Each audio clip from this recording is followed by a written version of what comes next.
Fenomena reinkarnasi atau kelahiran kembali telah menjadi perdebatan manusia selama ribuan tahun. Bagi sebagian orang, ini adalah doktrin spiritual. Bagi yang lain, ini adalah misteri medis yang belum terpecahkan. Benarkah jiwa manusia kembali dalam raga yang baru? Mari kita bedah secara mendalam.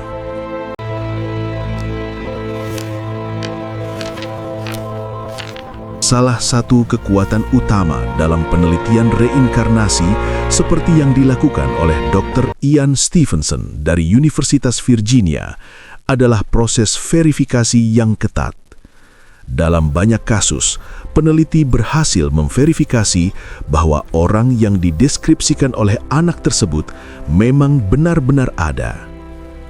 Dr. Stevenson menemukan bahwa beberapa anak lahir dengan tanda lahir atau cacat fisik yang posisinya persis dengan luka senjata tajam atau peluru yang dialami oleh orang yang mereka ingat sebagai diri mereka di masa lalu. Secara statistik, probabilitas munculnya tanda lahir di lokasi yang identik dengan catatan otopsi orang yang sudah meninggal tersebut sangat kecil untuk dianggap sebagai kebetulan belaka. Hal ini menunjukkan adanya keterkaitan biologis yang belum sepenuhnya dipahami oleh sains konvensional. Perjalanan jiwa setelah kematian adalah pertanyaan fundamental setiap agama. Apakah jiwa langsung menuju keabadian, ataukah ia harus kembali ke dunia untuk menyelesaikan misi yang belum usai?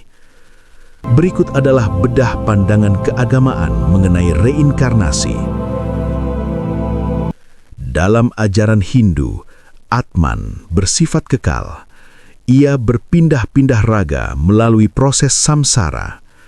Kondisi kehidupan seseorang saat ini dianggap sebagai hasil dari karma atau perbuatan di kehidupan sebelumnya. Tujuan akhirnya adalah moksha. In Hinduism, moksha is the ultimate liberation, the union of Atman, Yaitu bersatunya Atman dengan Brahman atau Tuhan, sehingga lingkaran reinkarnasi berhenti.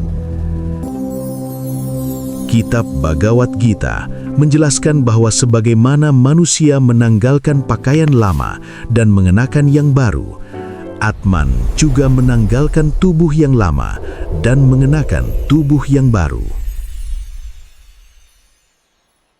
Umat Hindu percaya adanya siklus evolusi kesadaran. Ada sekitar 8,4 juta jenis kehidupan, yoni, yang harus dilewati oleh sebuah jiwa. Jiwa memulai perjalanannya dari bentuk yang paling sederhana, tanaman atau mikroba, naik ke tingkat serangga, hewan melata, burung, mamalia, hingga akhirnya mencapai bentuk manusia.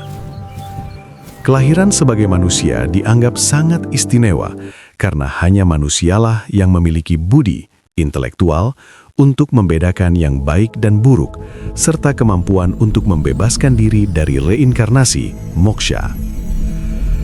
Dalam mitologi dan tradisi Hindu, Dewa Wisnu sendiri turun ke dunia dalam wujud hewan, seperti Matsya sang ikan, Kurma sang kura-kura, dan Waraha sang babi hutan untuk menyelamatkan dunia. Ini memperkuat pandangan bahwa wujud hewan tetaplah suci.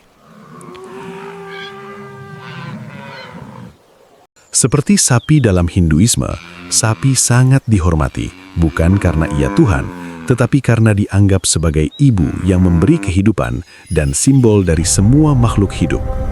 Menyakiti hewan dianggap memperburuk karma seseorang.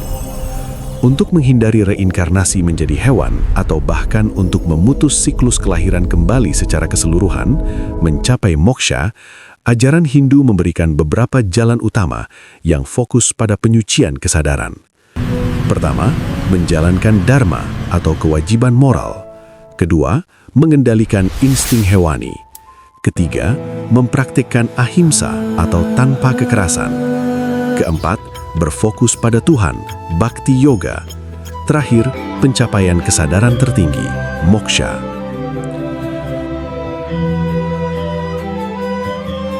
Detail tambahan yang jarang diketahui diantaranya, dalam kitab Bhagavad Gita 8.6 disebutkan bahwa keadaan kesadaran seseorang pada detik-detik akhir hidupnya adalah penentu arah utama. Jika seseorang meninggal dalam keadaan marah yang meledak-ledak atau ketakutan yang luar biasa, insting dasar hewan, energinya cenderung tertarik ke alam yang lebih rendah. Sebaliknya, jika seseorang meninggal dalam keadaan tenang, bersyukur, atau sedang berzikir atau berdoa, jiwanya akan tertarik ke atas. Inilah sebabnya dalam tradisi Hindu, keluarga sering membacakan kitab suci atau melantunkan mantra di telinga orang yang sedang sakaratul maut. Malik yaumiddin, iyyaka na'budu wa iyyaka nasta'in. Kemudian, konsep gunatita atau melampaui 3 sifat alam. Hindu mengajarkan bahwa raga manusia dipengaruhi oleh 3 sifat, triguna. Menyeimbangkan ketiganya adalah kunci agar tidak lahir sebagai hewan. Satwam atau kebaikan atau cahaya, sifat ini tenang dan cerdas. Ini membawa ke alam surga atau manusia unggul. Rajas atau gairah atau ambisi, sifat ini agresif dan penuh keinginan. Ini membuat jiwa lahir kembali sebagai manusia yang sibuk. Tamas atau kegelapan atau kebodohan, sifat malas, rakus, dan kecanduan. Jika sifat ini mendominasi hidup seseorang hingga akhir, ia berisiko tinggi lahir di alam hewan atau tumbuhan. Selanjutnya, vegetarianisme sebagai latihan kesadaran. Meskipun tidak semua umat Hindu vegetarian, banyak yang memilih jalan ini, terutama para pendeta atau brahmana, untuk menghindari reinkarnasi rendah. Logikanya, dengan tidak memakan daging hewan, seseorang tidak menyerap energi ketakutan hewan tersebut saat disembelih. Hal ini diyakini menjaga getaran jiwa tetap halus dan murni, sehingga tidak memiliki keselarasan frekuensi dengan alam hewan. Ada satu kisah terkenal dalam Purana tentang Raja Bharata.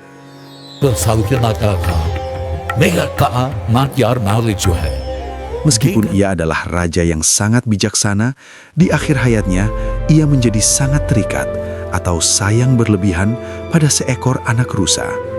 Karena saat meninggal, yang ia pikirkan hanya nasib si rusa, ia pun lahir kembali menjadi seekor rusa di kehidupan berikutnya. Dalam Hindu, perbedaan manusia dan hewan bukan terletak pada bentuk tubuhnya, melainkan pada kemampuan pengendalian diri.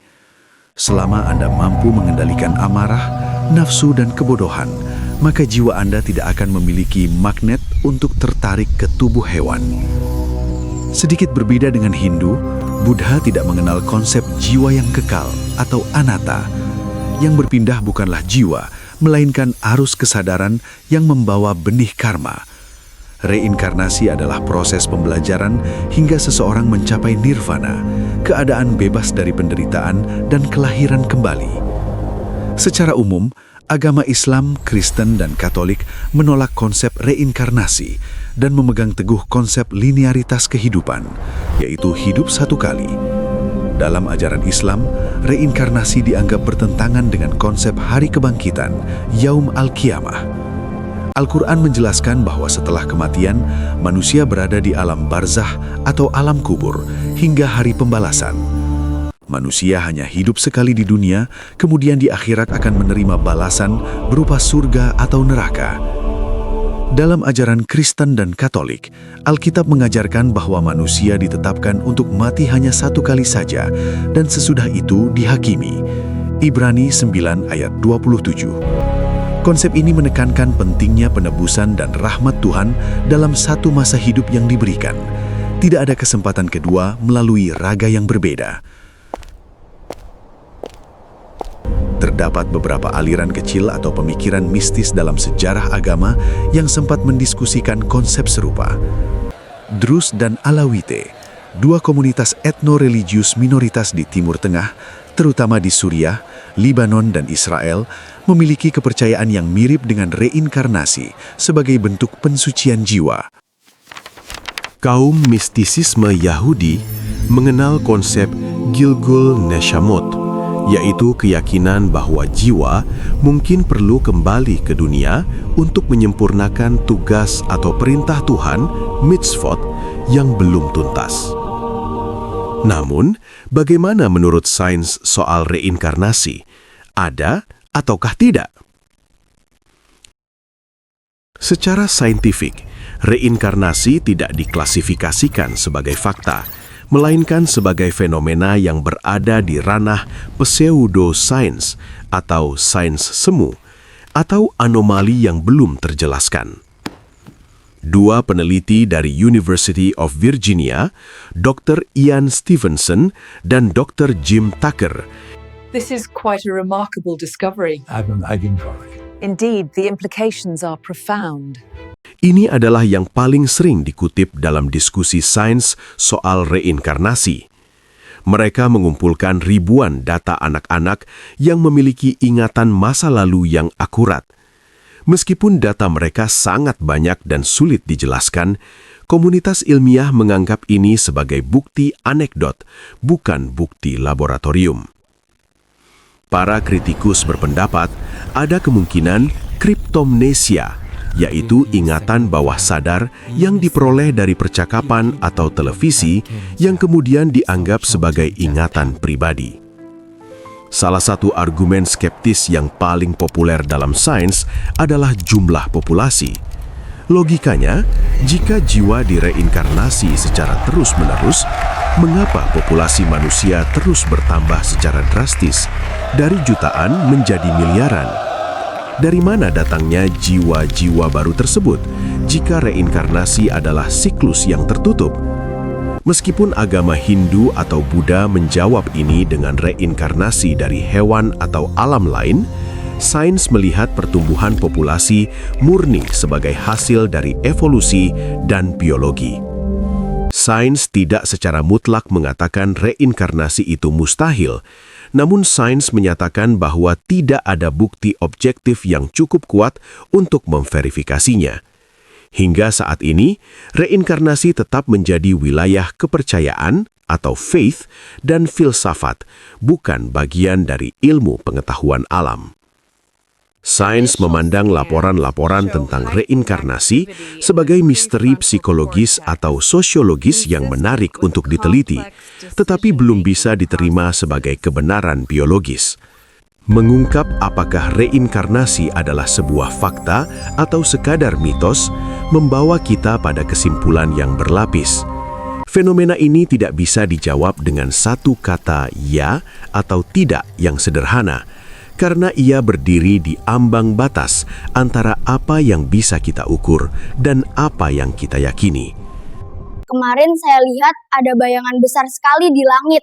Seperti Secara mau faktual, mengambil saya. ada ribuan kasus, terutama pada anak-anak yang menunjukkan adanya anomali memori yang sangat akurat. Data yang dikumpulkan oleh peneliti seperti Dr. Ian Stevenson menyisakan sebuah lubang besar dalam pemahaman kita tentang kesadaran. Jika ini bukan reinkarnasi, maka dunia medis masih berhutang penjelasan tentang bagaimana informasi spesifik dari orang yang telah meninggal bisa berpindah ke pikiran seseorang yang baru lahir. Bagi biliaran penganut agama Dharma, reinkarnasi adalah sebuah fakta spiritual yang logis dan memberikan rasa keadilan universal. Sebaliknya, bagi agama Abrahamik, hidup adalah sebuah ujian tunggal yang sakral. Perbedaan ini menunjukkan bahwa reinkarnasi berfungsi sebagai fondasi moral dan cara manusia memahami makna penderitaan serta pertumbuhan jiwa. Sains hingga saat ini tetap memegang posisi skeptis. Tanpa adanya bukti fisik tentang wadah jiwa yang bisa dideteksi oleh instrumen laboratorium, reinkarnasi tetap dikategorikan sebagai fenomena psikologis atau memori semu. Bagi sains, kematian otak adalah akhir dari identitas individu. Pada akhirnya, reinkarnasi tetap menjadi salah satu misteri terbesar umat manusia. Ia mungkin merupakan mekanisme alam semesta yang belum mampu dijangkau oleh keterbatasan teknologi kita saat ini. Atau mungkin merupakan cara indah pikiran manusia untuk mencari harapan akan keberlanjutan hidup. Apakah reinkarnasi itu fakta? Jawabannya bergantung pada lensa yang kita gunakan. Namun, satu hal yang pasti, fenomena ini terus mendorong kita untuk mempertanyakan hakikat diri dan menghargai setiap detik kehidupan yang kita jalani sekarang. Terima kasih sudah menonton. Jangan lupa komen dan subscribe Lyra Dreams untuk mendapatkan notifikasi konten selanjutnya.